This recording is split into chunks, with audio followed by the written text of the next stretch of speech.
Hi, and welcome to the Flow Show. I'm Joanna Turner, intuitive business mentor, and I want to kick this podcast off with, if I'm going to call it the Flow Show, I might as well explain what I mean by flow. So as we understand why it is so important and so excited, and why I am so passionate about flow, living in flow and experiencing it in my life. There are two types of flow. We'll get into that. I'll talk about the first one, which is probably the most commonly known one, and then we'll get into a sort of more higher view of it as well. And I'll tell you a little bit about my story as we discuss it and get into it.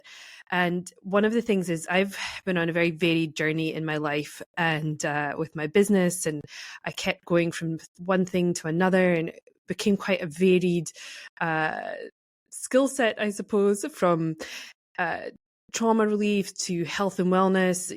You know, I'm really focusing on detox and then somatic work, body work.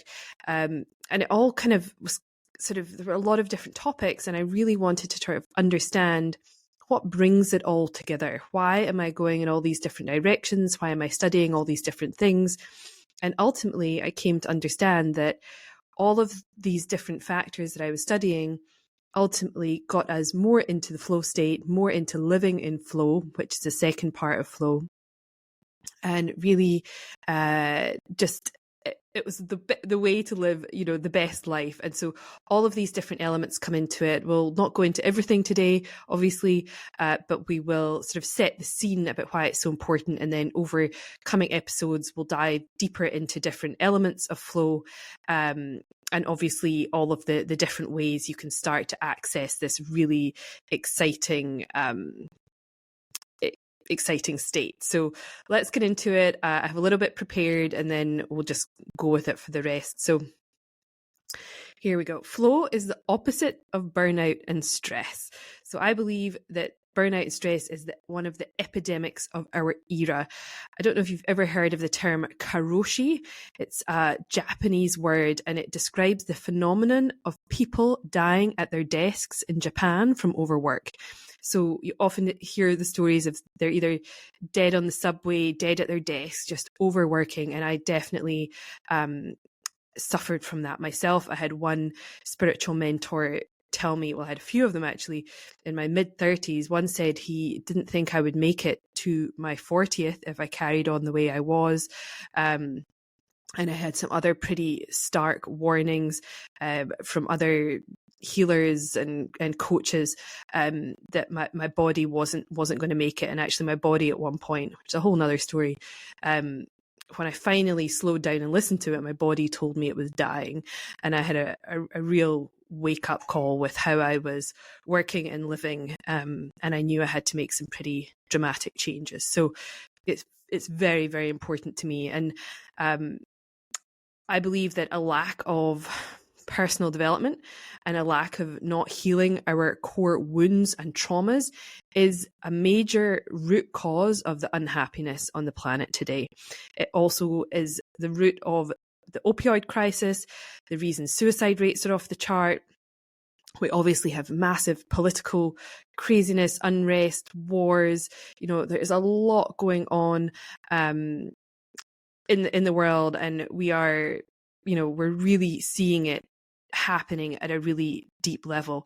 So I really care about this work, but I was also aware that I feel like there is so much bad and stuff going on in the planet. I wanted to create something that was going to add positively to the world and not be all sort of swamped down in the mires of it, but at the same time helping heal in a different way. So that really is part of the premise of the podcast. I want it to feel uplifting. I want it to feel like you're tapping into another frequency, getting coded with miracles and possibilities and excitement, because and healing is, of course, because if we are not healed, then nobody can be healed. So I will obviously share about my work and all of the things I've discovered, but also speaking to people in the interviews, and and hearing their flow stories, which I will get into in a little bit, and the magic that they can bring into your life. So we're not ignoring what's going on in the world, but I do want it to be a positive place that you can come and feel uplifted. And I really do care about this because I was living for so many years out of flow. I used to be an accountant. I call that my past life. I've had many past lives, but in this incarnation, I was a chartered accountant for 17 years. It wasn't something I felt like I had chosen, but I did it anyway, and it was crushing my soul, my spirit. I had all sorts of health issues going on, weight gain, adrenal fatigue, hair loss, panic attacks. And basically I was just exhausted and miserable. And I would be sitting at my desk. I was very successful at it, luckily. I did it all over the world. I lived in Bermuda, then I lived in Sydney, and I worked for a big fancy listed company. I had a great job as a group accountant there, but I was sitting just absolutely miserable at my desk every day, and would look at my boss's boss, and think, I don't want any of their jobs, and I certainly don't want to be here in 5 years, 10 years, or God forbid 30 years. So I knew something had to change, but I was so entrenched as an accountant, it was a very difficult thing to figure out. I hadn't really done anything to move myself forward apart from look for different accounting jobs, which I thought would maybe help. But my final wake-up call was actually I received a back injury while I was volunteering as a lifeguard in Sydney, one of the ones you see on the beach in yellow and red. And I had done my training on the lifeboats, and we were out in really heavy surf one day, and we crashed over a wave. I received a compression injury in my lower back. And as somebody who had been trained in spinal injuries for the very purpose of helping people with that kind of thing on the beach, I really thought I'd done myself in, and I wasn't until the next morning. I literally couldn't get out of bed. I couldn't then. I was so sore and stiff and in pain, and I was like, what have I done to myself?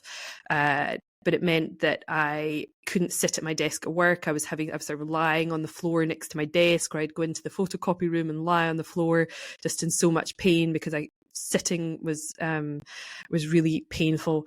Lying on the floor or gentle walking, I wasn't in too much pain, but I really struggled sitting at my desk. So I ended up with some time off. I obviously wasn't doing my volunteering as a lifesaver. I wasn't doing my instructing as a lifesaver, training people how to do that. I wasn't doing my triathlon training anymore. And suddenly this really busy life that I had, working full time, doing all these extracurricular things in the evenings, I was so busy, so active. Suddenly it kind of all stopped, and I had all of this time on my hands. And that is when my world sort of opened up, and I discovered an online course, and I started studying to become a health coach. And since then, I've done countless certifications, trainings, Master NLP, Advanced EFT, you name it. I've gone and done the training as a Master Transformational Coach.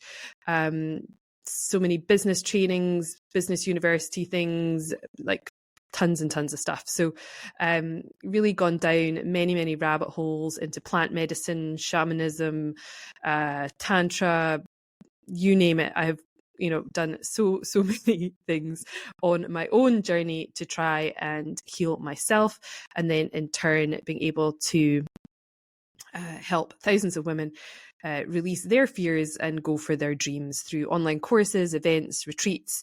And when I've been doing that and in full flow, I've never felt more fulfilled and on purpose. And in my pursuit of some of those things over the years, and I was nomadic for 4 of those years, fully a nomadic with no home address, 1 or 2 suitcases with me. That was it. I really threw myself into the flow of the universe and started to discover flow for the first time in my life. I really hadn't. I had maybe little snippets of it, maybe little slight moments of magic and things happen, but it wasn't until I really started following my path for me that everything opened up and it became really quite exciting. It has not also been an easy road. I've had many challenges. I didn't really, before I started this journey, I didn't really know what an emotion was. I prided myself on not really feeling much, and didn't really understand anybody who did. So that has been a huge awakening. My personal development journey led into a spiritual awakening. And since then, I have been able to feel very deeply and really, face a lot of my own inner demons and shadows that have come up to be healed, to be seen, to be loved, to be released. And faced a lot of inner demons. And I really believe that we teach what we need to learn ourselves. And so having been through a lot of this stuff and then, realizing that I didn't think I was enough and I hadn't valued myself or I didn't belong, getting a lot of my value from people pleasing, putting others first, all that kind of stuff. I really had to unpack that and go on quite a in-depth journey with myself.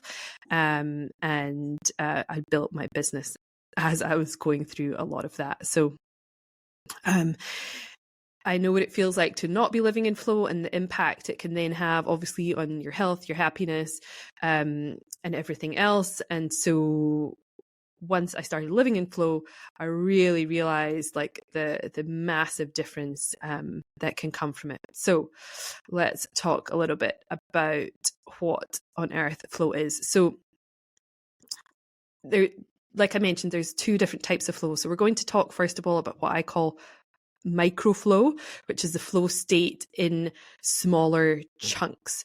So it is an altered state of consciousness, and it might be the most desirable state on earth, and it can also be the most elusive. So people actually die in the pursuit of experiencing flow. So for one example is people experience flow while base jumping, those crazy flying fox suits that people wear. When they are flying, they're in flow. And so this sort of high experience, this altered state of consciousness, will push people to do crazy things and risk their lives to get there, which is obviously something I do not recommend. Definitely not, but it's also that same high that people are seeking when they do that crazy free diving. They're also risking their lives doing that. Surfers experience flow at a very high rate. They actually did a lot of studies on surfers trying to understand flow and how to get into flow because they experience it at such a high level. And we also love to watch people experiencing flow. Like we watch people playing tennis, for example. Like we pay good money to watch people in their flow. So it's one of these things that is quite, once you start to break it down, you go, oh, hang on a second. Yeah, I do that. You will pay for it. So it's actually estimated that this altered state economy is worth about $4 trillion a year. That quote comes from a book called $4 trillion a year. The sad thing is, though, that people to experience flow often do get into these destructive ways to experience it, like base jumping or whatever. And I really, so I think it's something that if we can start to hack it for, and you use different things and keep it really simple, then I think that's pretty amazing. There was actually a study done by a man called Mihai Csikszentmihalyi in Russia, and he was trying to understand what made people happy. And it led him to discover that people that experienced flow in their life were actually the happiest people on earth, right? So we all obviously want more of that. We all want to be happy, I think. And so if we can experience more flow, then we obviously are going to be happy. So the way I sometimes try and think about what does flow look like, it is when time stops. You can maybe it's as simple as having a great conversation with your best friend, and somehow you thought you were only dropping in for a quick chat and 4 hours have passed. For me, it happened a lot when I was drawing or painting.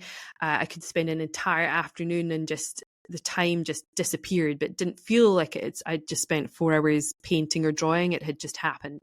So it can often be something that you absolutely love doing.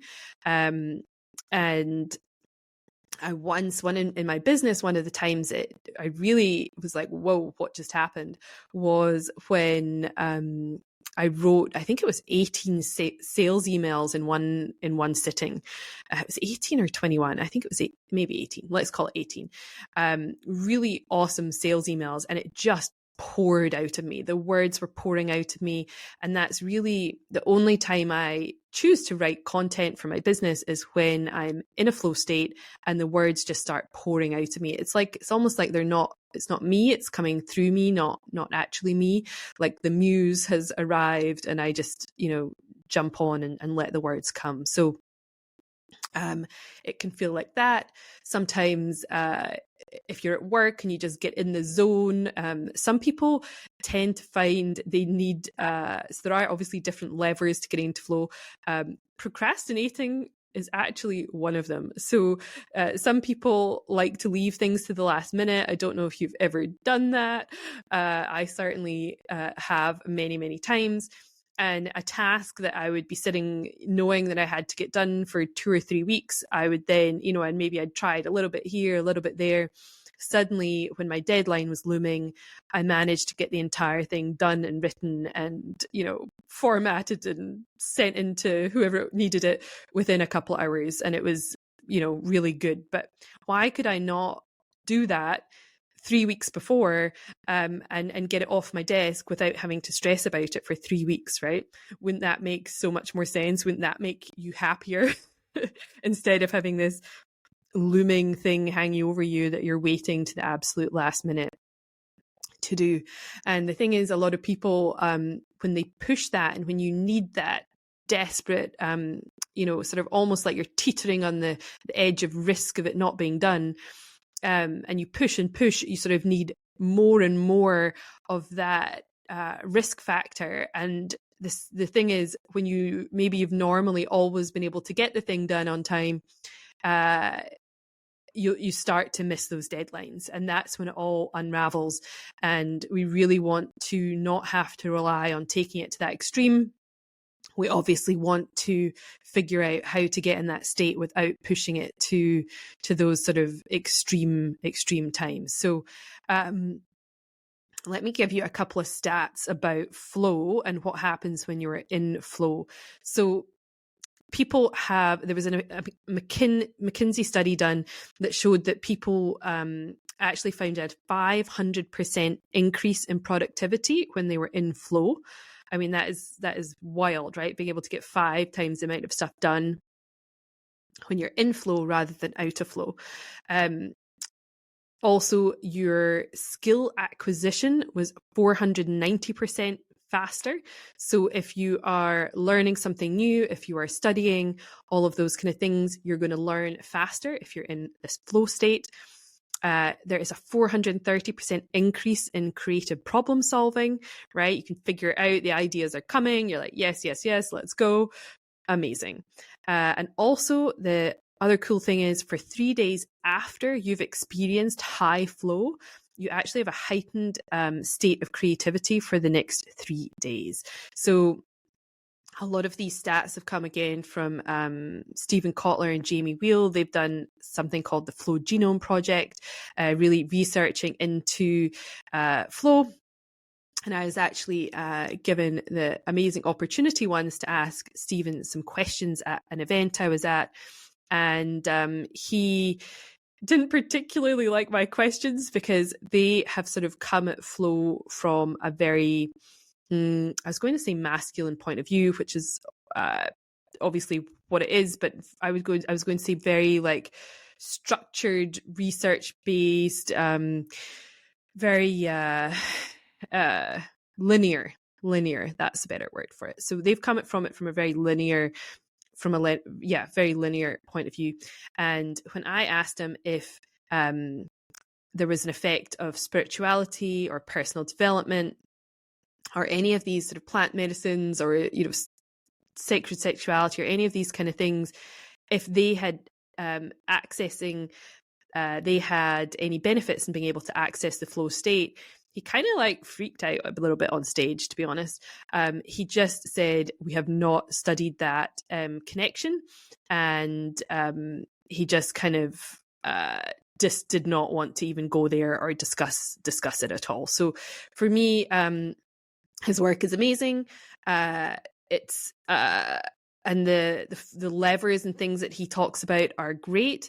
But he also suggests, you know, one way to get into flow is to fling yourself down a mountain on a mountain bike kind of idea. And while that's fine and great, it doesn't work for the average person on the average day who wants to get into a flow state to be able to get their work emails done, you know, create some beautiful content for their business, or, you know, paint a beautiful picture, right? So we don't want to have to, again, rely on these like sort of extreme levers to be able to get ourselves there. And we'll talk more about these kind of different ways to hack flow and get into it on another episode. But I just kind of wanted to talk about that. And I'm sure you've all experienced when you're in the zone, where all of that, you just lose track of time.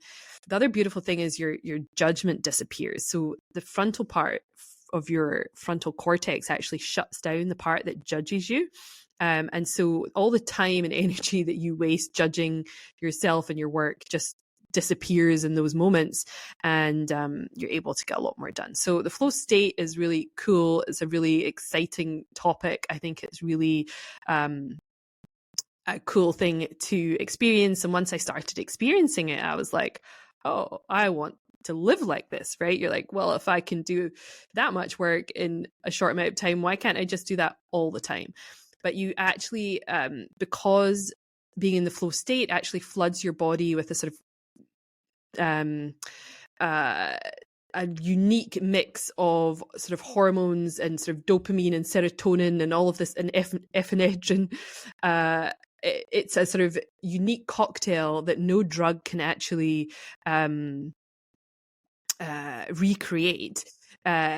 You actually can't live like that for long periods of time because your body would completely burn out. So while it's a really great hack for getting things done and not burning out, if you try and stay in that flow state for too long, people will burn out.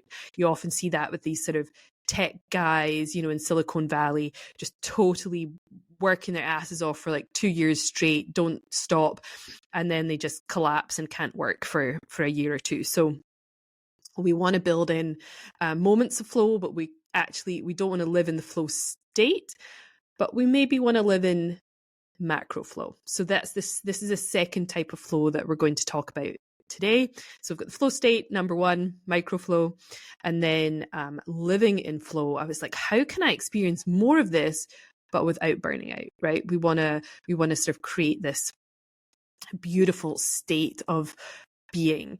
And the way I've described flow in the podcast is, are there moments of awe? So the flow stories that we're going to talk about in the podcast are moments of awe, synchronicity, coincidence, miracles, magic, God winks. But those times when things happen in such a wondrous way that the only possible explanation is a higher power. So when people are in the flow state, they often say that they feel like they are connecting with God, source, the universe, a higher power, something else is there connected. They are beyond themselves. And so it's these moments of connection that, yes, it's nice to experience it in that flow state that you might experience for a couple of hours or a day, but how can we experience that in our life and sort of live into it? So when I started on this journey and I started experiencing all these magical synchronicities, I was like, whoa, what is happening? And sometimes trying to explain them, which I obviously will in this podcast and in my stories, it's hard to sort of explain how beyond the magical they are. But when you are experiencing these synchronicities, it just feels like you're on the right track. You're like, okay, I am on my path. I am on purpose. I am living what I'm supposed to be living when these magical moments happen. And it takes away stress from your life. You just really feel this like connection and knowing that life is happening for you, not to you. I know it's cliched, but it's true. And when you get really tapped in and really into flow, you can almost feel like you're in a virtual reality game show. Like your whole life is like a creation that you make. And I really love that. So I've got a couple of quotes. Do you know, I don't know if I want to share them. I'm not so convinced that I like those people that I have these quotes from anymore. Right. Let's carry on. But and there is a way to live in flow as well. So when I talked about flow, this flow state, you can't live in it all the time. So there is a time of recovery afterwards. There's also the time where you're trying to get back into the flow state. And then you release and you surrender to get back into flow. And so really it is the same process to get into the flow state for these bits of hyper work. And then there's also the same thing, but on a sort of grander scale built into your life. And you can sort of have flow on in a day, in a week, in a month, in a season, in a year. And we start to think of things as cycles and cyclical and seasonal in the way that we're living in flow. And what it does is that it really takes the struggle away from the moments where you're maybe feeling like you're out of flow and you just realize that it's actually part of the flow process, and it's not so bad after all. So I actually came up with this formula for flow, and we'll talk a little bit about it. And focus. So to be in flow and to live in flow, you need focus, you need faith in something, and you need to let go of control, and you need to let go of fear. And that, I believe, is the sweet spot of where you hit flow. So that was focus plus faith, less control, less fear equals flow. So we'll talk more about how to work with each of these factors to find more flow in your life. So the really cool thing is when you do get into flow and you start living in flow and experiencing these beautiful flow stories and synchronicities, it really feels like you're in alignment with your passion, your mission. You have clear goals, you're stretching your comfort zone, you're living in a state of radical acceptance of your life, surrendering into a higher power, something bigger, taking radical responsibility, really clear boundaries, letting go of anything that doesn't serve you, and really tapping into thinking big, gratitude, and really elevating your vibration, for want of a better phrase. So, all of these beautiful things come into play. And when you start to live in flow, I believe that it unlocks possibilities, happiness, your genius brain is activated, there's spontaneous healing happens, you really connect to the quantum field, you're living your truth, you're connected to your truest, highest expression of yourself, you're in awareness with your feelings, you're living from a dynamic place of manifesting. It's fulfilling, it's fun, you're living into your creativity. It's a really beautiful, beautiful state to be part of and be connected to. So that is what we are going to be talking more about, sharing about, and talking about all the ways that we can get into flow and live more in flow. So thank you so much for being here for this part of the podcast. Obviously, going forward, there will be a combination of times where I do solo casts and have interviews. We have 2 brilliant interviews coming up next.